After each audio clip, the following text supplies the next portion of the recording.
नयनला हॉस्पिटलमध्ये ॲडमिट करण्यात आले होते. त्याच्यासोबत विशालही थांबला होता. मी त्या माणसाबरोबर त्याच्या घरी गेलो होतो. ती बैठी स्वतंत्र घरे होती.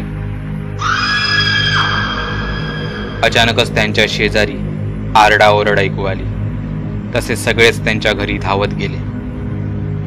माझ्या कानांवर आलं, त्यांच्या घरात साधारण 6 ते 7 महिन्यांचं एक मूल होतं,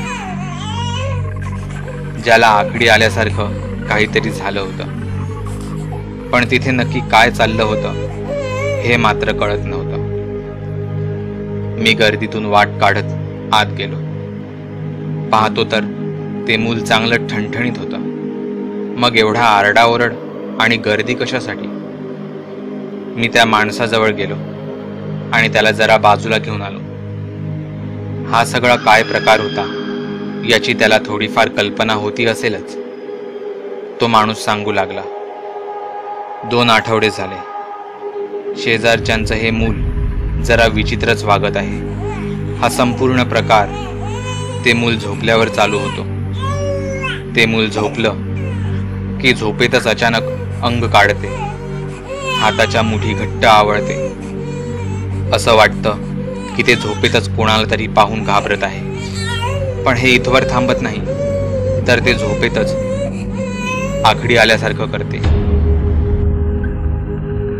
त्या मुलाला डॉक्टरांनाही दाखवण्यात आलं. त्या मुलाचे काही रिपोर्ट्सही काढण्यात आले, पण सगळं काही नॉर्मल निघालं. सगळ्यांना वाटत आहे त्याला कसली तरी भूतबाधा झाली आहे.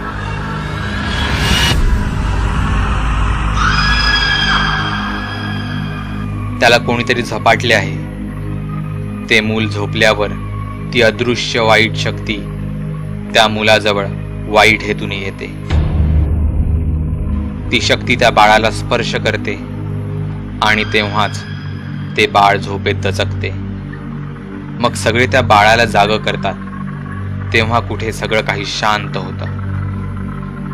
हे सगळं बरेच दिवस चाललं आहे. डॉक्टरी रिपोर्टमध्ये तरी त्या मुलात काहीच चिंता करण्यासारखं दिसत नाही. पण हा सर्व प्रकार तेव्हापासून सुरू झाला जेव्हा त्या बाळाच्या आईने काही दिवसांपूर्वी त्या बाळाला रात्रीचं जंगलातून एकटं आणलं होतं. काही वेळातच तिथे एक माणूस आला. त्यांना साहजिकच तातडीने तिथे बोलावण्यात आले होते. संपूर्ण पांढऱ्या रंगाचे कपडे त्यांनी परिधान केले होते. डोक्यावरचे पिकलेले केस, पांढरी दाढी मिशी. त्यांना सगळेजण गुरुजी म्हणत होते.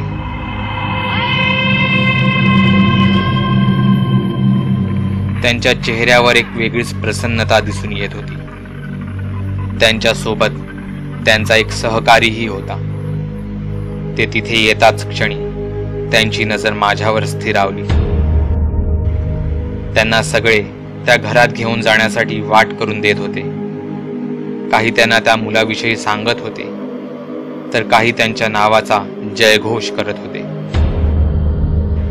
पण डोळ्यांच्या कोपऱ्यातून ते शेवटपर्यंत माझ्याकडेच पाहत राहिले. जणू त्यांना त्या मुलासाठी नाही, तर माझ्यासाठीच तिथे नियतीने आणलं होतं.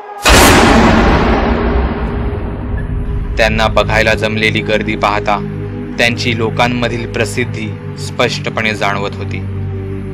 मी सावधच त्या घराच्या खिडकीपाशी पोहोचलो. गुरुजींना त्या मुलाबद्दल सांगण्यात येत होते. त्यांनी एक वेळ त्या मुलावरून त्यांची नजर फिरवली आणि बोलले, याला कील या पिशाच्याची बाधा झाली आहे.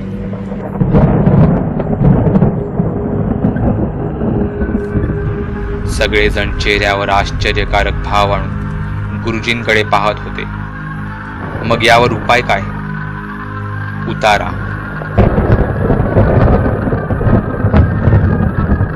असं म्हणून त्यांनी एका कागदावर दही भात घेऊन त्यावर हळद कुंकू टाकून त्यावर खोबरेल तेलाची वात लावली व तो दही भात त्या मुलावरून ओवाळून कचऱ्यात टाकला.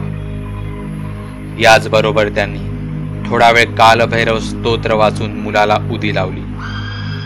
त्यांनी एक दोरा मुलाच्या हातावर बांधला. हे सगळं करत असताना बाहेर जोराचा वारा सुटला. ते मूल अचानकच रडायला लागलं.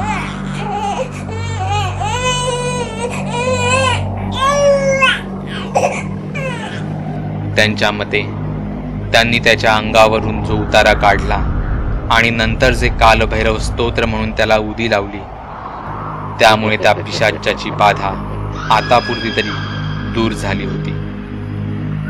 त्यानंतर त्यांनी जो दोरा बांधला त्याने त्याला त्या पिशाच्याची पुन्हा बाधा होणार नव्हती. सगळं किती पटापट घडत होतं.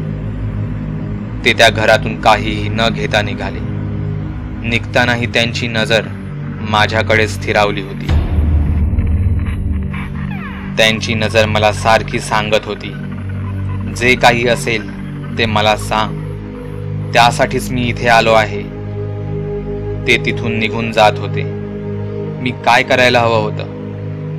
शेवटी पूर्ण धीर एकवटवून मी धावत त्यांच्या पाठी गेलो आणि म्हणालो, माझ्याकडे गिरहाभूताचे केस आहेत. गुरुजी चालता चालता अचानकच जागेवर स्तब्ध झाले.